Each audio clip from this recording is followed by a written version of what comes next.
የካቲት 14 የሮዝ አበባ ሽታ በዙሪያችሁ ይንሳፈፋል። የቸኮሌት ጣፋጭነት መላሳችሁን ይመላል። ፍቅር በሚለው ስም በሚሊዮኖች የሚቆጠሩ ሰዎች ወደ ባርነት አደራ ይገባሉ። ምን ቢሆን ይህ ቀን የጥንት ደግማዊ መስዋዕትነት ዳግም መወለድ ቢሆን ወይስ የሮማውያን የጣዖት በዓል በቅዱስ ስም ተደብቆ እስከ ዛሬ ድረስ ነፍሳችሁን እየገዛ ቢሆንስም? እልፍ ሳቅ፣ እልፍ ደስታም ወይስ በስውር ክር እየተመራችሁ ነፍሳችሁን ለጨለማ ኃይሎች እየሸጣችሁ ነው?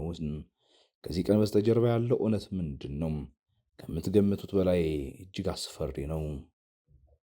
ቫላንታይንስ ዴይ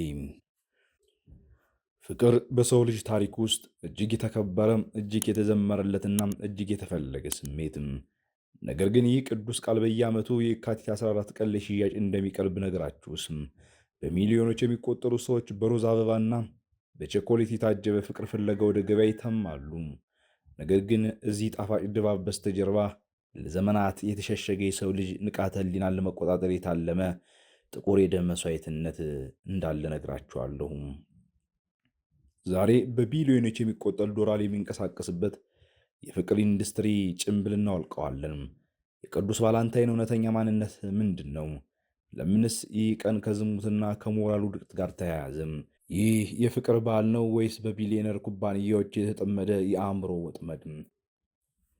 የሉፐርካሊያ ዳግም ትንሣኤም ታሪኩ የሚጀምረው በቅዱስ ቫላንታይን ደግነት ሳይሆን በሉፐርካሊያ በሚባል ጥንታዊ ሮማውያን የጣዖት አምልኮ በዓል ነው።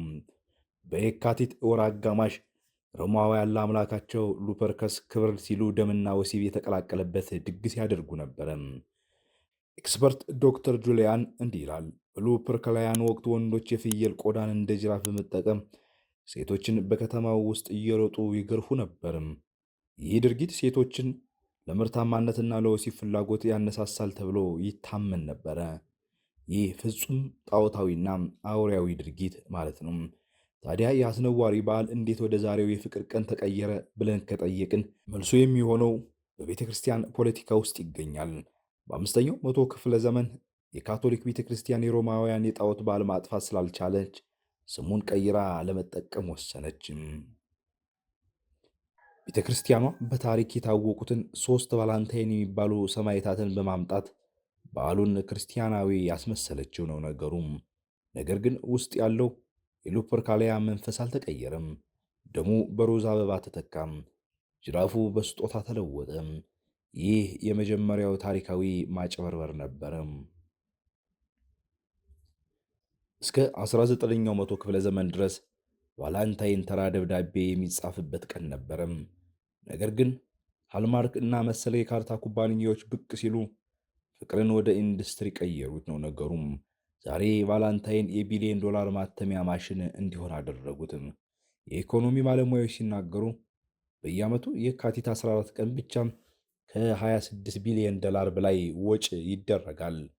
ኮርፖሬሽኖች ፍቅርህን በስጦታ ካልገለጽክ ዋጋ የለህም የሚል ትርክት ፈጠሩ። ይህ ማኒፋክቸር ዲማንድ ወይም የተፈጠረ ፍላጎት ይባላል። እውነተኛውን የፍቅር ስሜት ይሰርቁና በካርታና በፕላስቲክ ይሸጡለታል። ከጀርባው ደግሞ ጥቁር ገበያ አለ። እነዚህን በመቶ ሚሊዮን የሚቆጠሩ አበቦች ለማምረት በአፍሪካ እና በደቡብ አሜሪካ ያሉ ድሃ ገበሬዎች በዝቅተኛ ክፍያና በአደገኛ ኬሚካሎች ውስጥ እንዲሰሩ ይገደዳሉ። ይህ ማለት የእርስዎ ሮዝ አበባ የደም ጽጌረዳ መሆኑ ነው። የቫላንታይን ትልቁ ስውር መሳሪያ ፍቅር ሳይሆን ብቸኝነት ነው። የሰው ልጅ ተለይቶ የመቅረት ፍርሃትነቱን ይጨምሩበታል። ይህንም ፍርሃቱን ኩባንያዎች ለትርፍ ይጠቀሙበታል። የሥነ ልቦና ባለሙያዎች እንዲህ ይላሉ። ማህበረሰቡ በዚህ ቀን ነጠላ የሆኑ ሰዎችን እንደ ውድቅና እንደማይፈለጉ እንዲሰማቸው ጫና ያደርጋል። ይህ ጫና ሰዎች ዝም ብለው ወደማይፈልጉት ግንኙነት እንዲገቡ ወይም አላስፈላጊ ወጪ እንዲያወጡ ያስገድዳቸዋል። ብቸኝነትን እንደ በሽታ፣ ፍጆታን ደግሞ እንደ መድኃኒት ይሸጡለታል ማለት ነው። ዲጂታል ጠላፊዎች በዚህ ውስጥ አሉ። የዲጂታል አፖች በዚህ ሰሞን አልጎሪዝሞችን በማስተካከል ሰዎችን ይበልጥ ብቸኝነት እንዲሰማቸው ፕሪሚየም አገልግሎት እንዲያገኙ እንዲገዙም ያደርጋሉ። ፍቅርን ወደ ዲጂታል ቁማር ቀየሩት ማለት ነው። ይህ ሁሉ ሴራ ግን የሰዎችን ልጅ አእምሮና ልብ ለማጥመድ የኢኮኖሚ ከፍታን በራሳቸው ላይ ለማደራጀት የሚጠቀሙት ሴራ መሆኑ ነው። ከሁሉ በላይ የሚያሳዝነው ግን የቫላንታይን ቀን ለወጣቱ ትውልድ የዝሙት ፍቃድ ሴንስ ፎር ኢሞራሊቲ ሆኖ መቅረቡ ነው። ፍቅር ማለት መስዋዕትነትን ክብር መሆኑን ቀርቶ የአንድ ሌሊት ስሜት ማርኪያ እንዲሆን በዚህ ቀን ይፈቀዳል። በዚህ ሌሊት ስንት ወጣቶች ማንነታቸውን ያጣሉ ብላችሁ ታምናላችሁ? ስንት ያልተፈለገ እርግዝና ይከሰት ይሆን? ስታስቡት እጅግ ይከብዳል። ቫላንታይን ትዳርና የጸና ቤተሰብ ሳይሆን ጊዜያዊ ደስታና ወሲባዊ እብደትን ያበረታታል። ይህ ደግሞ ማህበረሰባዊ ሴቶችን የሚሸረሽር ስልታዊ ጥቃት መሆኑ ነው። የጥንቱ የሉፐርካሊያ ወሲባዊ ምስቅልቅል በዘመናዊ መልክ ተመልሶ መጥቶላቸዋል። ወጣቱ በሮዝ አበባ ተታሎ ወደ ስነ ምግባር ዝቅጠት እየገባ ነው። ቤተሰብ ሲዳከም ማህበረሰብን ለመቆጣጠር ቀላል ይሆናል። ይህ እውነት ነው። አሁን ላይ በቫላንታይንስ ዴይ እየተሰራ ያለ ይህ ነው ትልቁ ሴራም። አንዳንዶቹ እንደሚሉት የቀይ ቀለም የበላይነት ድንገተኛ አይደለም። በቀለም ሳይንስ ቀይ ቀለም የመነቃቃት የፍላጎትና የጥቃት ቀለም ነው። የምስጢር ማህበረሰብ የሰውን ልጅ ንቃተ ህሊና በዝቅተኛ የፍላጎት ደረጃ ላይ ለማቆም ይህንን ቀን ይጠቀሙበታል። ሰዎቹ በከፍተኛ መንፈሳዊ እድገት ላይ ከማተኮር ይልቅ በአካል ፍላጎትና በቁሳቁስ ላይ እንዲያተኩሩ ያደርጋሉ። ይህ መንፈሳዊ ማደንዘዣ ነው።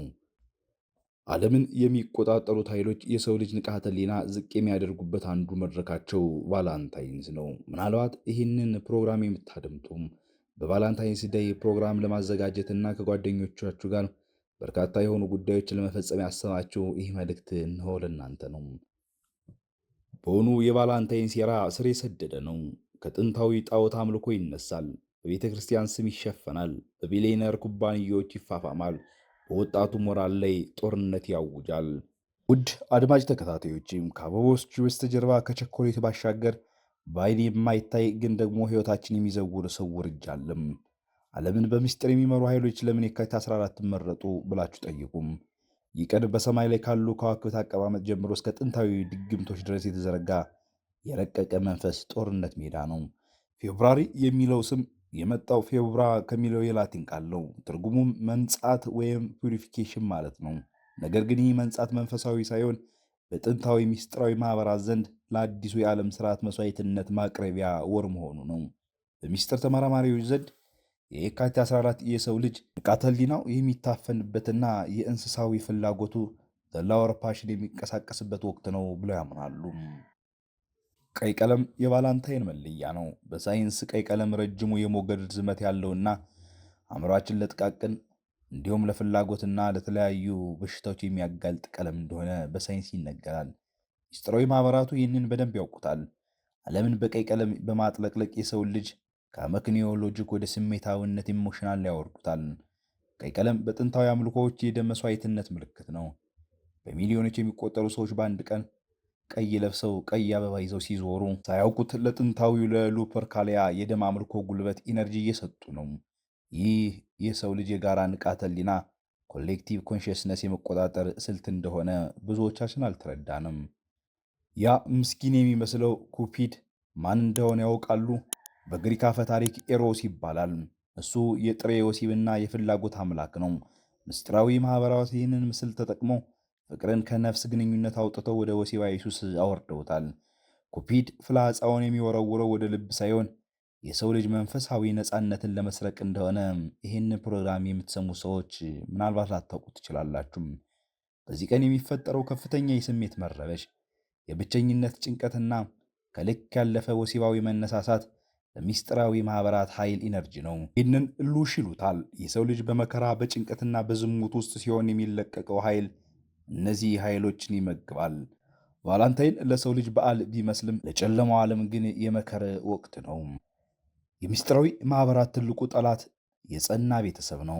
ቤተሰብ የጥንካሬና የመንፈሳዊ መከታ ምንጭ ነውና፣ ቫላንታይን ግን ፍቅርን ከጋብቻ ከቃል ኪዳን ነጥሎ ከፍላጎት ጋር ብቻ ያቆራኘዋል።